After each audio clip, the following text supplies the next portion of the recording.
Shalom, shalom, lekulam. Vamos continuar nosso estudo sobre a 10ª letra do Aleph Bet, o alfabeto hebraico. Gematria. O equivalente numérico do Iud é 10. Até agora, temos discutido os integrantes do Aleph Bet. Os integrantes do Aleph Bet quer dizer as letras. Desde a letra Aleph até a nossa letra em questão, a 10ª letra. As letras são representadas por números de apenas um dígito. Números de apenas um dígito. Aleph, valor numérico 1, um dígito. Veit, valor numérico, ou Beit, valor numérico 2, um dígito. Gimel, valor numérico 3, um dígito. Dalet, valor numérico 4, um dígito. Re, o valor numérico 5, um dígito. Vav, 6, valor numérico único. E assim sucessivamente até a letra Iud. Iud é 10, mas de Iud em diante, até um certo ponto, claro, a tendência é casa decimal. A partir da letra Kuf é que passa a ser de casa decimal até a letra Tav, a última letra, que tem valor numérico 400. Yud é 10, Kaf, a segunda letra que acompanha essa tendência de mudança agora de um dígito, desde Tet, agora passa a ser Yud, uma casa decimal de 2 dígitos. Kaf é a segunda letra que acompanha essa tendência, 2 dígitos, só que aí, no caso, é 20, mas ela passa agora de casa decimal, 20, Yud 10, Kaf 20, Lamed 30, Mem 40 e assim por diante. Eu sugiro temos um vídeo ali no canal, vai lá, dá uma olhada, falando sobre os equivalentes numéricos, ou seja, a gematria, o valor numérico de cada letra. No judaísmo, o número 10 é muito significativo no decorrer dos ensinamentos da Torá. O Talmud, a Kabbalah, a Hassidut. O número 10 é um tijolo fundamental para todo o aspecto da criação. Então, segundo essas fontes, o Talmud, a Torá, o Talmud, a Kabbalah, a Hassidut, o número 10 é um tijolo fundamental para todo o aspecto da criação. Então, por isso, não é à toa que nós, seres humanos, fomos feitos com esse sistema decimal nas mãos, com 10 dedos, não é por acaso. E também 10 também nos pés. São 10 nas mãos, 10 nos pés. Então, não é à toa. Primeiramente, há os 10 pronunciamentos, né? Eu sugiro que não assistiu aí o vídeo sobre o Sefer Yetzirah, capítulo 1, vai lá dar uma olhada que a gente trata desses 10 pronunciamentos.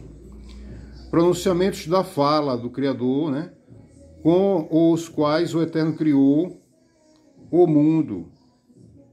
Em seguida vem as 10 gerações de Adão, a Noé. Então, de Adão até Noé foram 10 gerações.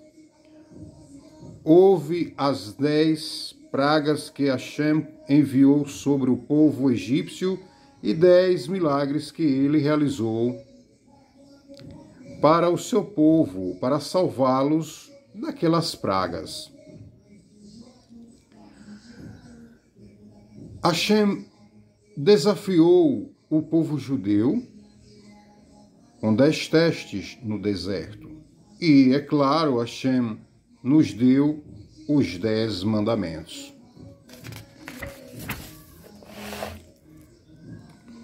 O fato de que o 10 representa a santidade e divindade é outro motivo para a importância do Iud, a 10ª letra. O Talmud nos diz que quando 10 judeus se reúnem, Hashem, o Criador, está na presença deles. O Tania, um livro escrito por Rabi Shneur Zalman de Liadi, dá um exemplo do quanto é poderosa aquela congregação. Declara que se um anjo voasse sobre a sala na qual 10 judeus estão reunidos, mesmo se não houvesse palavras de Torá trocadas por esses 10 homens, entre eles o anjo seria queimado para fora da existência pela luz sagrada que irradia de sua energia combinada, da energia combinada das almas desses 10 homens. Se um anjo passasse por cima, mesmo que não fosse estudado ali mistérios ou segredos ocultos na Torá, mesmo que não fosse proferida nenhuma palavra de berachá, de tefilá, mas só pela combinação da alma deles, esse anjo passasse por cima, ele voltaria para a inexistência. Este é o poder das 10 almas, e se estas 10 almas estão reunidas para o estudo da Torá e prece, muito mais poderosa então é a sua força. Se é assim, se eles não estão estudando nenhuma palavra sagrada, e quanto mais então se eles estudarem tais palavras. E 10 homens, não é à toa, 10, o Iod representa esses 10 homens, é chamado um coro minyan. Para fazer algumas rezas é preciso ter um coro minyan. Por exemplo, Kadish e outras orações precisam de um coro. Como sabemos sobre a santidade do 10? Interroga. Como sabemos da Kedushá do 10? Pela história dos Meraglim. O que é Meraglim? Os espiões. Moshe, que é Moisés, enviou 12 espiões para percorrerem a terra de Canaã, a terra de Israel. 2 dos espiões, Yehoshua e Caleb, fizeram um relatório positivo. Disseram: Gamzu Letová, isso é para o bem, a terra é boa. Tiveram uma visão proativa, uma ótica positiva.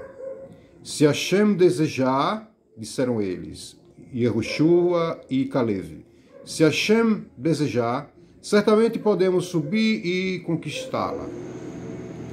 Os outros 10 reportaram negativamente. Não podemos enfrentar aquelas pessoas. É uma terra que devora seus habitantes. O Criador respondeu: quanto tempo mais devo permanecer entre essa perversa congregação? Edá, falando daqueles 10 homens, dos 10 tzadikim que não queriam sair do seu nível elevado de existência e plenitude e conexão com o seu Criador para um nível onde eles precisariam trabalhar. Aconteceu semelhantemente o que aconteceu com Adão. Adão, que quando pecou, ele foi expulso do jardim. Então, sair daquele estado sublime e não sublime só, mas que tinha toda a provisão, que tinha todo o sustento garantido, todas as suas necessidades eram realizadas, sem precisar trabalhar a terra. Então, eles teriam que trabalhar para ter mérito. Mas não só trabalhar a Torá, mas trabalhar a terra. Então eles achavam que fazendo isso perderiam tempo no estudo da Torá e no estudo da Torá oral e da Torá escrita, bem como todas as fontes do judaísmo. Referindo-se objetivamente a estes 10 homens, com isso aprendemos que uma congregação Edá, esse conceito de Minyan parte aí, a partir daí, pela fala do Criador, dizer não suportar mais estar entre essa perversa congregação. Hashem chamou 10 homens de congregação Edá, então, a partir daí vira Lahá, o conceito de uma congregação a partir de 10 homens judeus. Refere-se a um grupo de 10, um minyan. Muitas perguntas importantes, logicamente, se seguem. Por que o conceito de 10 homens constituindo um minyan é baseado no fato de que houve 10 espiões perversos retornando da terra de Israel? Como pode sair um conceito tão importante dentro da Avodá, feito por 10 homens, que ser extraído de algo dito negativo? Sim, numa visão mais sumária e rasa, diremos que aqueles homens eram perversos, enfim, mas a sua motivação era boa. Talvez não os métodos, né? Mas a sua kavaná, sua intenção era de estar mais próximo do Criador. Como sabemos, em última análise, que 10 traidores representam uma prova de que Hashem somente pode habitar entre uma comunidade de pelo menos 10. E que a Shekhinah, uma manifestação da divindade, pode existir somente nesse tipo de reunião. Então a Shekhinah só pode residir nesse tipo de reunião com 10 homens judeus circuncisados, que se juntam para fazer uma determinada tefilá, ou birachá, ou avodá. É interessante notar aqui que o Sefer Yetzirah fala que nós temos que aprender de todos, inclusive aprender, como o Baal Shem Tov dizia, aprender do mal. Então, a partir desses traidores e conspiradores, líderes do povo, das 10 tribos do povo de Israel, aprendemos algo positivo a partir do mal, de que Hashem se expressa não permanecer entre uma congregação perversa, Edá. Então, aprendemos daí o conceito de Minyan, que uma congregação é composta a partir de 10 homens judeus. Que 10 traidores representam uma prova de que Hashem somente pode habitar entre uma comunidade de pelo menos 10, e que a Shekhinah, que é a presença divina, uma manifestação da divindade, pode existir somente nesse tipo de reunião? Interroga. Examinando a tradição dos espiões, notamos que, na essência, eles não foram pecadores tão graves. Os espiões eram os líderes das 12 tribos. Foram pessoas sagradas. Quando Moshe os enviou para a terra de Israel, eles viram uma terra linda, o solo rico, um clima maravilhoso, frutos grandes, suculentos. Quando voltaram, disseram a Moisés: é uma terra que devora seus habitantes. Querendo dizer, não é que não possamos conquistar fisicamente os habitantes de Canaã. Mas, se morarmos neste ambiente materialista, não há maneira de conseguirmos manter nosso nível espiritual atual. Seremos engolidos pelo seu materialismo. Então eles disseram sobre o relato que eles trouxeram da terra. A terra é uma terra que devora seus habitantes. Essa fala, qual é a conotação dessa fala? É o seguinte: não é que fosse impossível conquistar a terra, não é que fosse impossível conquistá-la, não é.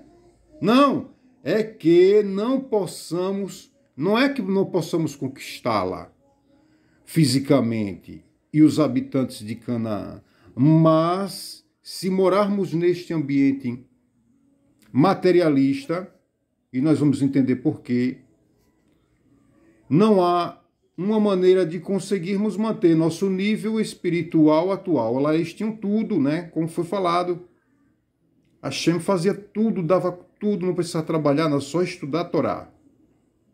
E agora eles teriam que ser agricultores, porque teriam outras mitzvot, que teriam que levar o dízimo de tudo que eles produziram na terra para o Kohanim, lá no Beit HaMikdash, e subir 3 vezes para levar os presentes para Hashem. Seremos engolidos pelo seu materialismo, né? Hashem nos escolheu para estudarmos sua sagrada Torá. E ele nos escolheu para sermos uma luz entre todas as nações do mundo. Como poderia o povo judeu conseguir isto se, morando em Israel, cedendo a este mundo de fisicalidade, eles se esquecessem das suas responsabilidades? Questionavam os 10 espiões. Em vez de estudar e rezar dia inteiro, eles estariam trabalhando o solo. Esse era o questionamento.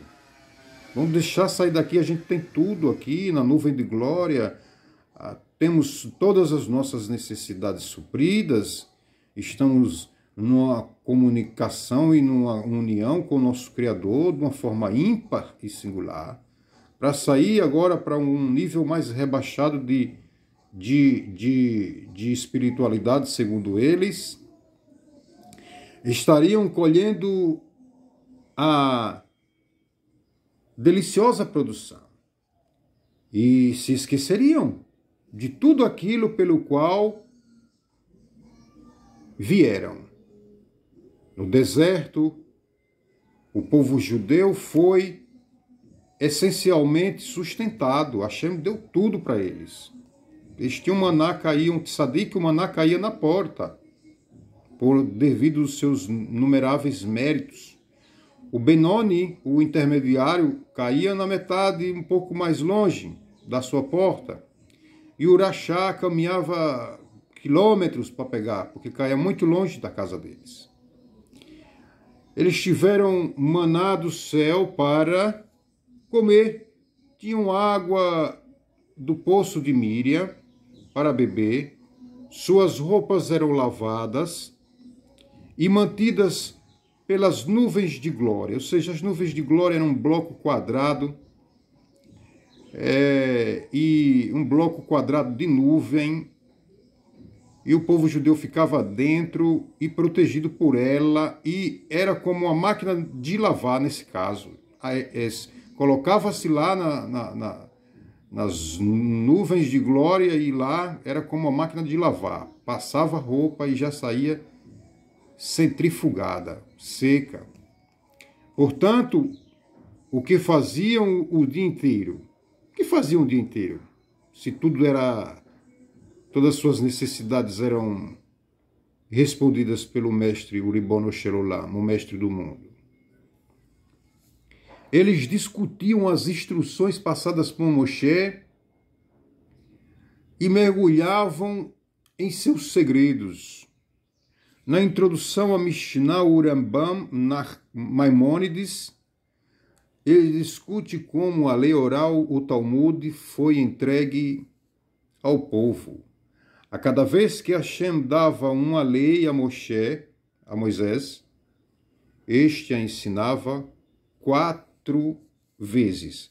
Primeiro ele ensinava o Kohen Agadol a Aharon, seu irmão, depois os seus filhos, os descendentes do Kohen, a Aharon, e então aos 70 anciãos, o Sanhedrin, e depois ao povo judeu.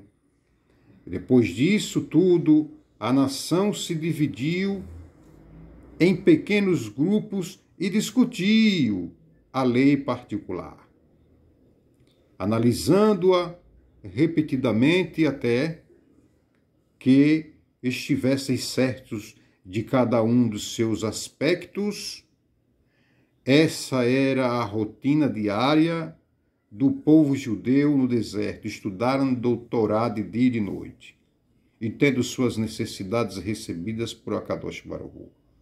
E agora eles, sábios, se deparam numa situação de ter que entrar na terra, lutar por ela e trabalhar para ter o seu sustento. Foi como Adão, retirado do lugar de abundância, um lugar paradisíaco, na verdade, paradisíaco, para um lugar, uma terra onde ele teria que arar e enfrentar o calor do sol, os espinhos e as dificuldades para plantar e obter da terra o seu sustento. Os espiões de Moshe eram grandes eruditos de Torá e judeus sagrados. Eles disseram: vejam, se estamos indo para a terra de Israel, não teremos tempo para sentar e discutir todos os mínimos detalhes da Halachá. Se a gente for para a terra, se envolver com tudo isso aí, a gente vai descuidar da nossa Torá e da Halachá e vai perder tempo em estar discutindo aqui os mínimos detalhes, e enfim. Essa era a sua visão, a sua opinião. Não teremos a oportunidade de analisar a lei em profundidade ou transmiti-la escrupulosamente aos nossos filhos. Por este motivo, Israel é uma terra que devora. Por esse motivo, por impedirem eles, supostamente impedir, porque essa era a sua opinião, a sua progressão e ascensão espiritual, por esse motivo de ter que trabalhar e buscar o sustento e ainda assim estudar e praticar mitzvot, por esse motivo eles disseram que a terra devora os seus habitantes. Por esse motivo, não foi esse o motivo. A sua motivação era espiritual, sua intenção era boa, mas os meios que eles empregaram eram meios questionáveis. Bater de frente com o líder, com Moshe, e, enfim, causar uma divisão entre o povo judeu, enfim, tudo isso é questionável. O povo judeu ficará imerso no físico e não no espiritual. Os espiões, portanto, disseram a Moisés: não queremos ir. não queremos ir. Objetivamente, isso era um pecado, mas porque era um pecado pelo qual foram mortalmente punidos.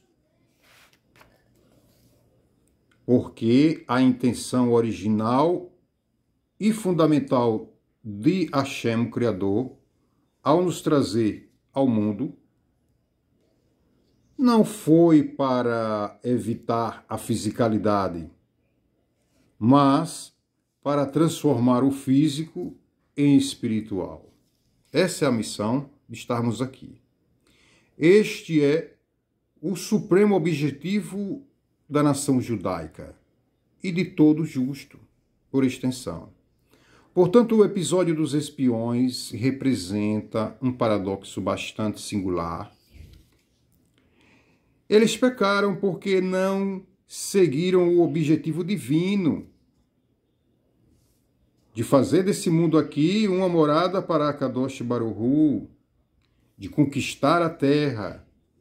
Por outro lado, eles tinham um argumento válido. Era válido, se analisarmos meticulosamente, cuidadosamente. Sabiam das tentações que esperavam pelo povo judeu. Os espiões sabiam. Agora imagine este cenário. Uma mãe acorda o filho de 8 anos para ir à escola e ele diz: não quero ir e não vou. Assim se comportou, é uma metáfora. Os espiões. A mãe representando aqui Moshe Rabbeinu. Como a mãe reage? Ou o Eterno, né? Porque, como dizem nossos mestres, aquele que leva a mensagem representa aquele que o enviou. Então, é do mesmo tamanho. A mãe aqui também representa o Criador, Moshe Rabbeinu, né? Como a mãe reage? Ela diz: levante, você vai para a escola, queira ou não. Ou, outro tipo de reação, né? Ou, você não quer ir para a escola? Não há problema, mas terá de ficar na cama próximos 40 anos. Aqui está falando que eles ficaram rodando 40 anos no deserto. Vocês não querem ir para a terra, não? Então roda aí 40 anos. Obviamente, ele diria para ele ir à escola. Da mesma forma, quando os espiões disseram: não queremos ir para a terra de Israel, porque o Criador simplesmente não os ignorou e exigiu que fossem mesmo assim. Por que o Criador não ignorou? Porque eles não estavam preparados. Havia muito mais estudo para ser feito, né? Havia muito mais estudo para ser feito, eles não estavam preparados. Ora, se apenas estivéssemos ao nível dos espiões, nós nem estamos nesse nível, né? Quem dera. Comprometidos com o estudo de Torá e ansiando por sermos espirituais e conectados com o nosso Criador todos os minutos do dia, sem descuidar como eles faziam. À sua própria maneira, os espiões queriam que a terra, os espiões queriam que a era de Mashiach chegasse naquele mesmo instante. Porém, a época simplesmente não era a certa. Primeiro, o povo judeu tinha de entrar na terra.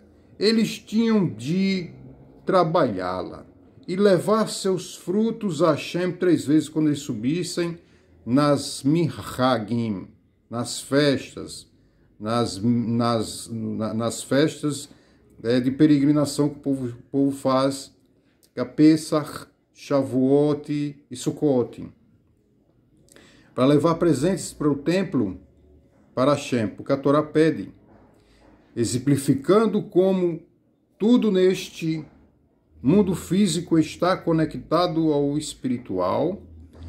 Então, somente então, naquela era e na nossa, estaríamos prontos para a revelação do Mashiach.